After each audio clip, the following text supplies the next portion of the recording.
question des impôts vient d'être évoquée devant moi par un retraité riche de mon village qui avait des idées intéressantes. C'est pourquoi je vous en parle. Il m'a dit, finalement, les gens à l'aise, et il en parlait vraiment en connaissance de cause, parce que c'est le genre de retraité de province, vous savez, qui possède 4 ou 5 appartements en ville, un magasin, un entrepôt. Donc il me disait, les gens à l'aise, surtout à mon âge, n'ont rien contre le fait de donner davantage, mais ils aimeraient savoir à qui. Si j'étais sûr, me disait-il encore, que les 10% d'impôts en plus qu'on me réclame vont directement servir à augmenter de 10% le budget d'un autre retraité qui gagne très peu, et si en plus on me montrait sa photo pratiquement, ça me ferait rien de payer plus parce que je saurais au moins où ça va et surtout à qui. Mais le gouvernement dit, donnez-moi votre argent et on en fera ce qu'on veut.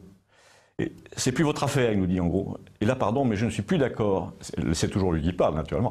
Une fois que ce monsieur est parti, d'ailleurs, sur ce genre de thème, on n'a qu'à le laisser filer le discours. Donc je vous retranscris à peu près de mémoire ce qu'il me disait ce jour-là, mais tout n'était pas idiot, loin de là.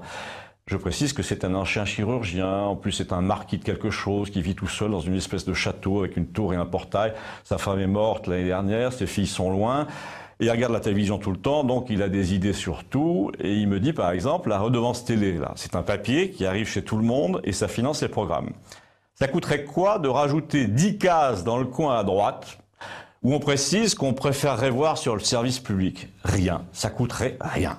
Et pourtant, même si ça ne coûte rien, personne ne demande si on est d'accord avec la violence, avec les films coproduits pour des millions et des millions, avec les feuilletons américains qu'on va acheter à Los Angeles directement avec sa petite valise France 2 sur l'argent du contribuable, les commentateurs sportifs qui partent à 30 aux Jeux Olympiques pour commenter des disciplines dont personne n'avait jamais entendu parler.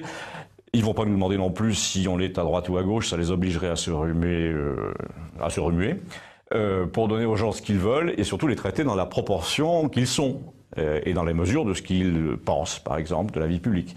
Tandis qu'en ce moment, on préfère, et là c'est toujours lui qui parle, on préfère te fourguer, m'a-t-il dit, non ce que tu veux acheter, mais ce que les producteurs veulent te vendre. En politique, c'est pareil, il y a des candidats dont on voit très bien qu'ils sont là pour t'empêcher d'acheter ce que tu veux. Le directeur de Radio France, par exemple, vient de dire qu'il avait pour mission de protéger l'opinion contre ce qu'elle risque de penser. La démocratie ne consiste plus à demander aux gens ce qu'ils aiment, mais à leur dire « Vous êtes fous, vous n'avez tout de même pas aimé ça !»